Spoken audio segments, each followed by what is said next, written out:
sakit. Sehari nggak mesti makan gitu. Kenapa kamu yang nggak makan?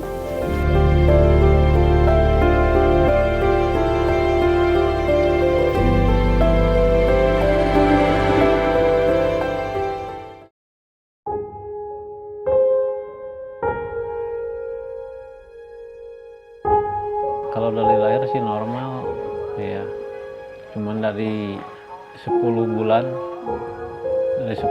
bisa merangkak ya, dari umur 10 bulan itu udah bisa merangkak ya. Pas 1 tahun jadi ngedrop, jadi nggak bisa apa-apa gitu.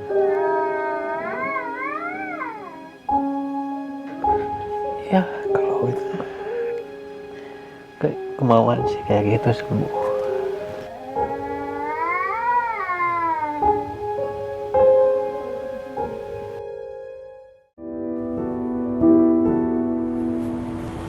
Anak adalah sumber kebahagiaan orang tua. Apapun kondisi anak, orang tua akan selalu tulus dan juga sabar dalam merawat dan membesarkan sang buah hati. Seperti pada kisah yang berikut ini, adalah seorang anak yang lumpuh total sejak kecil hingga usianya saat ini menginjak 24 tahun. Ia selalu mendapatkan kasih sayang dan perhatian yang penuh dari orang tuanya.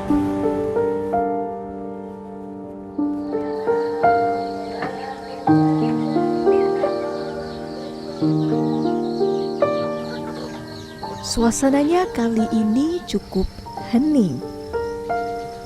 Yang terasa hanya hawa dingin yang menyelimuti Sukabumi pagi ini. Di dalam rumah sederhana, Mutia hanya mampu berbaring di atas kereta dorong bayi.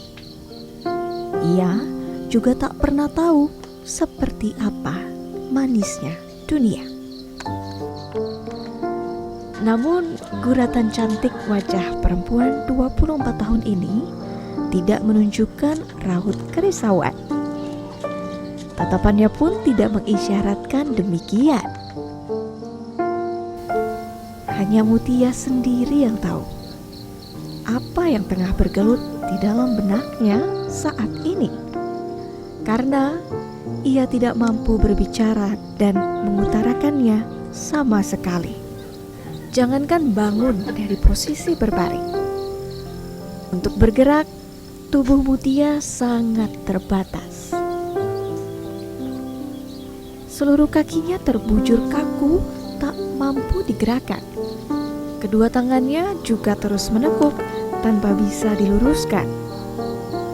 Kemampuannya hanyalah mengandalkan indera pendengaran dan menggerakkan bagian kepalanya. Itu saja.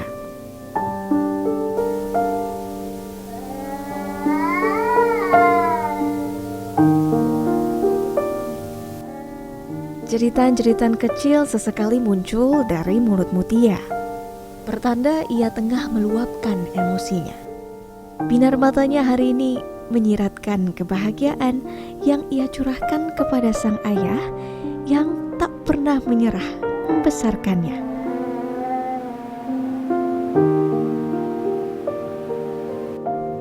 Namun, hati siapa yang tidak remuk?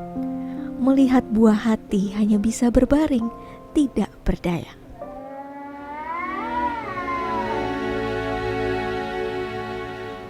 Namun inilah realita hidup yang harus ia tempuh. Putri sulungnya hidup dengan ketidaksempurnaan. Sebagai ayah, ia tentu ingin memberikan yang terbaik bagi buah hatinya. Namun garis hidup kerap tak sejalan dengan harapan. Sebagai pelindung keluarga, kasih sayang Deden kepada Mutia juga tulus tanpa syarat. Ya gini juga kan anak pasti sayang sama dia kalau sama anak. Sayangnya kayak gimana sih, Pak? Ya, yang saya punya mungkin udah, kalau masalah harta ya udah habis lah, pakai berobat. Harta nggak seberapa juga.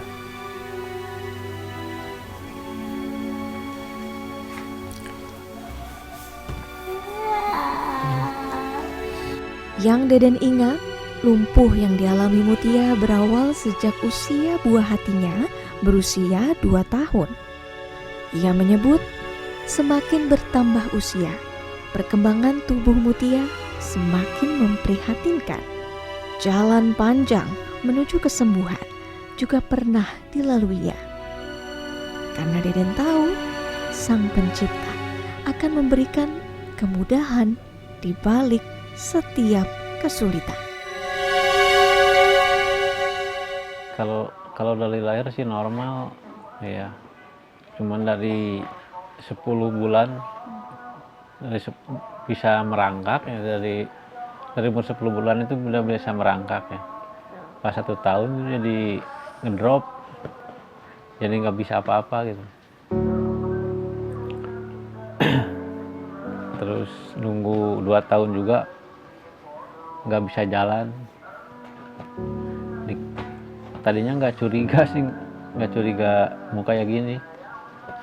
Terus berobat, terus juga berobat dari umur 2 tahun sampai 5 tahun berobat jalan terus rutin lah. Cuman ya nasibnya seperti ini kali, nggak sembuh ya.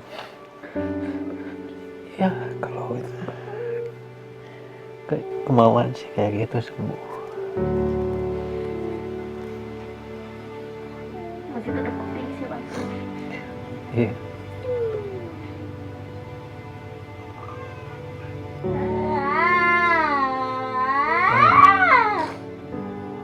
Insya Allah ikhlas ya Pak ya?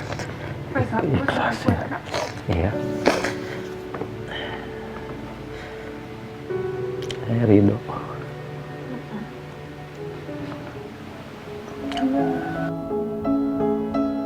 Bagi Deden, penawar laranya hanyalah ikhlas agar ia mampu terus meniti hari. Sebagai tulang punggung keluarga, Deden juga berperan ganda saat sang istri, Nia, mencari nafkah sebagai karyawan pabrik sepatu.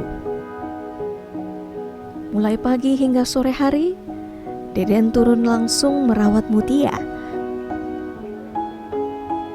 Seperti memberinya makan. Beberapa keping biskuit disuapkannya pelan-pelan. Makanan ini cukup sebagai pengganjal perut sebelum makan siang tiba. Untuk urusan menu, Mutia hanya dapat mengkonsumsi makanan yang berkuah agar mudah ditelan.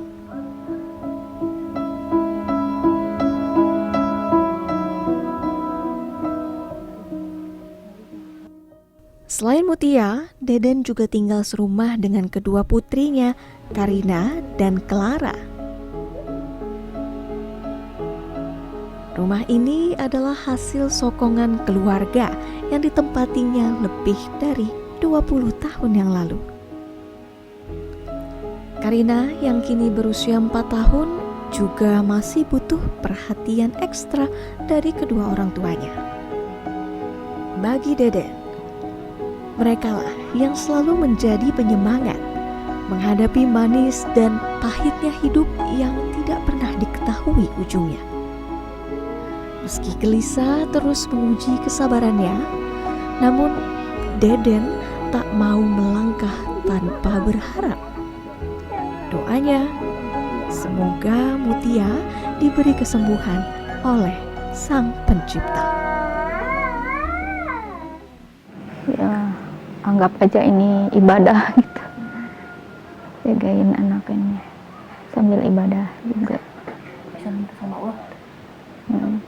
Ya saya nunggu aja gitu. Nunggu siapa tahu udah keajaiban.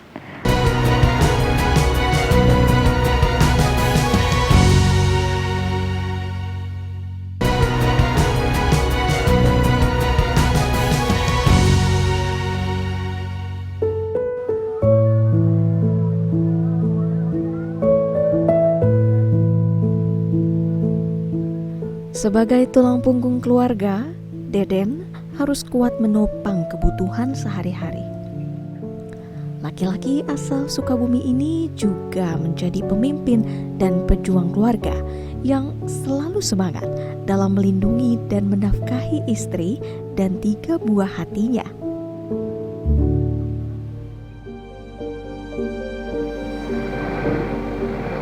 Mata Deden kini tertuju pada ujung jarum. Waktunya Deden bekerja. Di sudut ruangan rumah mulai terdengar deru suara mesin jahit bersahutan. Bunyi jarum yang beradu dengan sekocinya juga ikut memecah keheningan siang ini.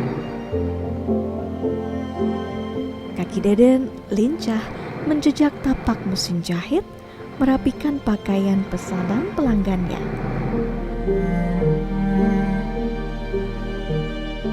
Lima tahun belakangan, Deden mencari penghidupan dengan menjadi penjahit. Namun, bukan membuat lembaran kain menjadi sebuah pakaian jadi. Ia hanya mengecilkan atau merapikan bentuk pakaiannya saja. Deden mengaku ia harus pintar membagi waktu antara menjahit dan menjaga Mutia.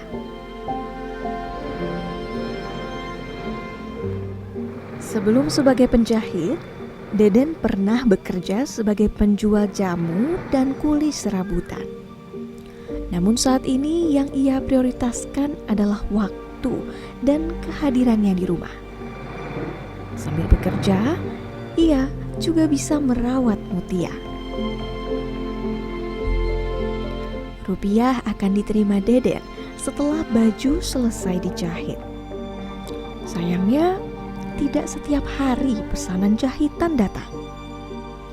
Penghasilannya pun dinilai belum mencukupi kebutuhan keluarganya setiap bulan.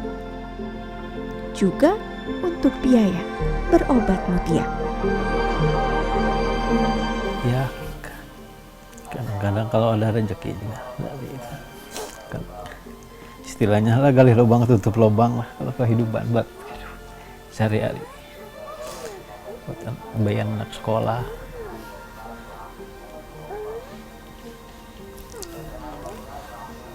Sayang lah.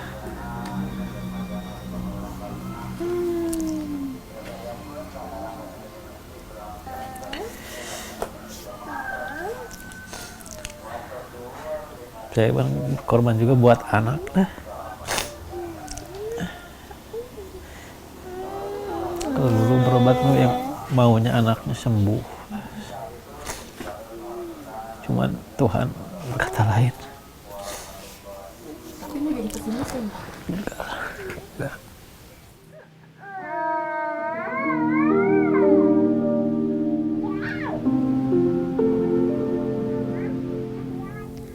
Raut Mutia mendadak bahagia saat melihat sang ibu Nia muncul dari depan pintu. Nia baru saja pulang bekerja dari pabrik. Nia adalah sosok wanita yang kuat. Perempuan berusia 46 tahun ini juga ikut mencari nafkah 5 hari dalam seminggu. Sesampainya di rumah, Nia memilih tidak beristirahat. Rasa lelahnya tersapu oleh senyuman malaikat kecilnya. Kebahagiaan di sisa harinya diisi dengan canda dan tawa bersama. Dalam kebersamaan ini, tersirat cinta yang teramat dalam untuk Mutia. Ya sayang. Sayang banget. Ya sayang banget.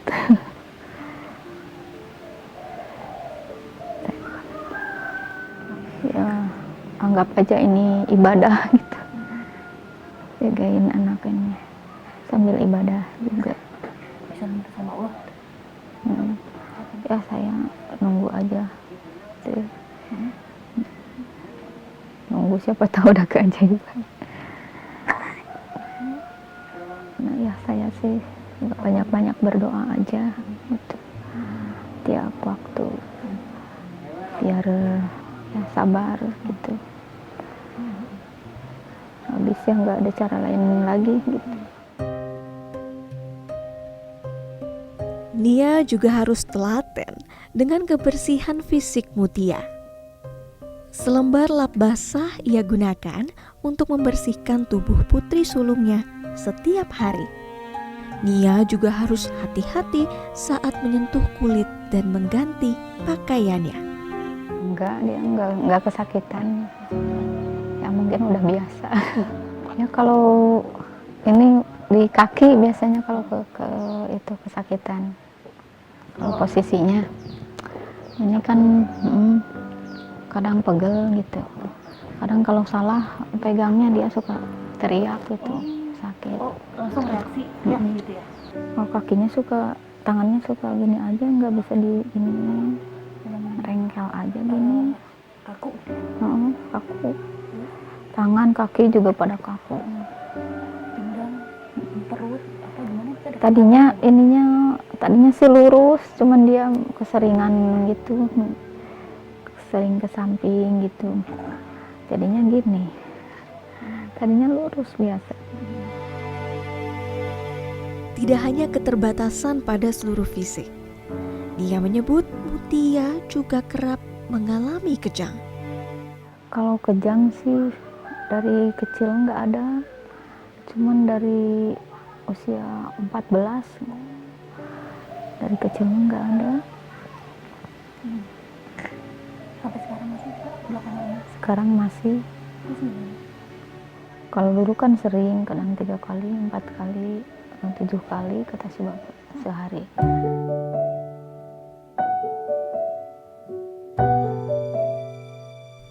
Ujian hidup adalah sebuah keniscayaan. Ujian menempa bukan semata menjadi beban, namun untuk menata hati menjadi lebih tegar.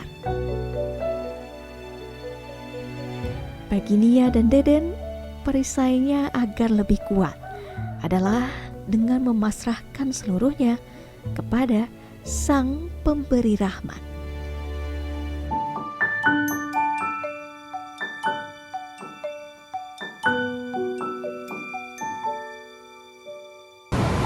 Memiliki anak yang tumbuh sehat dan sempurna adalah impian dari setiap orang tua. Namun, kehendak Tuhan adalah sebuah kenyataan yang harus diterima dengan lapang dada. Dan sebenarnya, anak adalah guru kehidupan yang bisa memberikan makna kepada orang tua. Apa itu arti kesabaran dan juga ketulusan.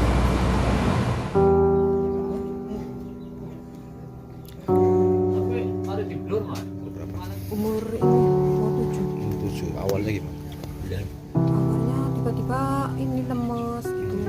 Ya berat badannya turun terus.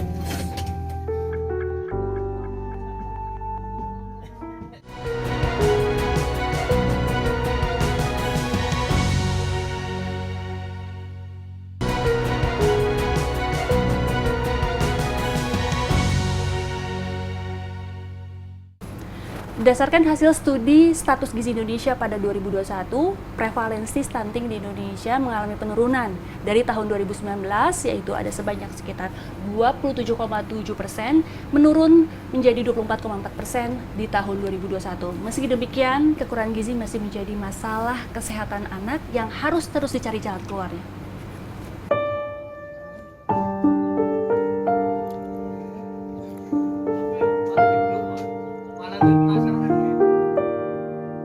Inilah Muhammad Salman Amrillah, seorang bocah laki-laki asal Brebes, Jawa Tengah. Balita ini berusia hampir 3 tahun.